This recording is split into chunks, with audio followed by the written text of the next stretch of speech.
The Adventures of Huckleberry Finn by Mark Twain, Chapter-10. After breakfast, I wanted to talk about the dead man and guess out how he come to be killed, but Jim didn't want to. He said it would fetch bad luck, and besides, he said he might come and haunt us.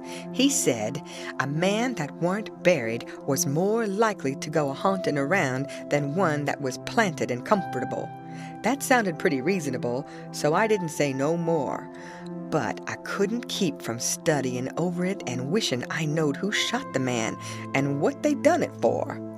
We rummaged the clothes we'd got and found $8 in silver sewed up in the lining of an old blanket overcoat.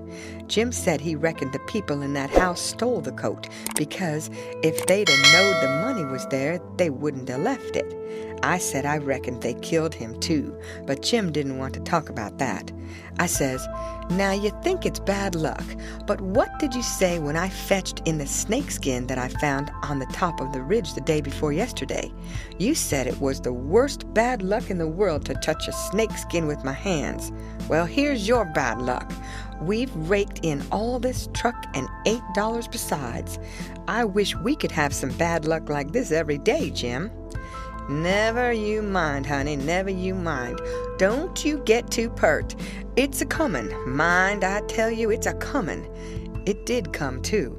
It was a Tuesday that we had that talk. Well, after dinner Friday, we was laying around in the grass at the upper end of the ridge and got out of tobacco.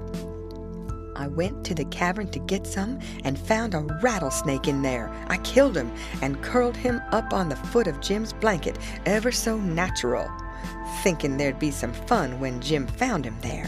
Well, by night I forgot all about the snake, and when Jim flung himself down on the blanket while I struck a light, the snake's mate was there and bit him.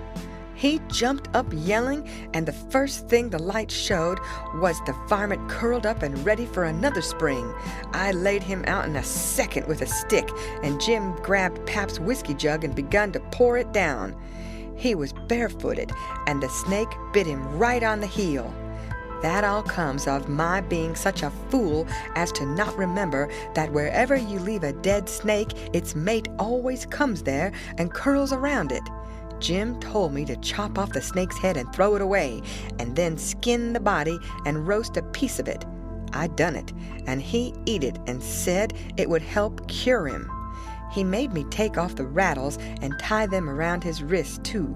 He said that would help.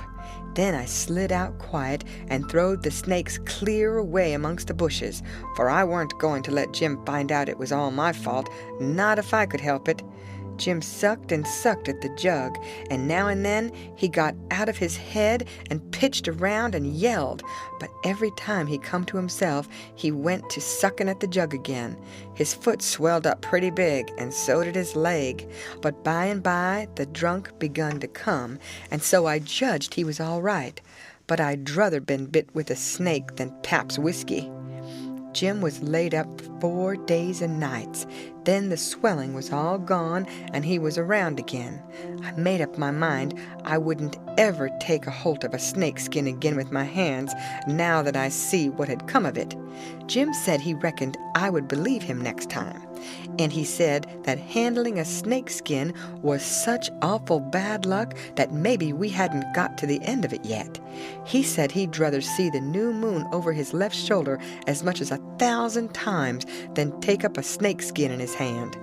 Well, I was getting to feel that way myself, though I've always reckoned that looking at the new moon over your left shoulder is one of the carelessest and foolishest things a body can do. Old Hank Bunker done it once and bragged about it, and in less than 2 years he got drunk and fell off of the shot tower and spread himself out so that he was just a kind of a layer, as you may say, and they slid him edgeways between 2 barn doors for a coffin and buried him so they say, but I didn't see it. Pap told me. But anyway, it all come of looking at the moon that way, like a fool.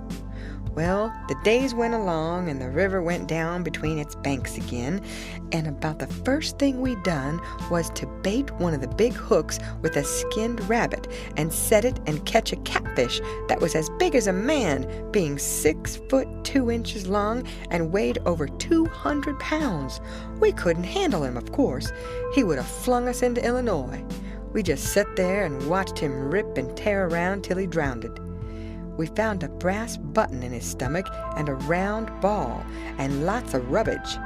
We split the ball open with the hatchet, and there was a spool in it. Jim said he had it there a long time to coat it over so and make a ball of it. It was as big a fish as was ever catched in the Mississippi, I reckon. Jim said he hadn't ever seen a bigger one. He would have been worth a good deal over at the village. They peddle out such a fish as that by the pound in the market house there.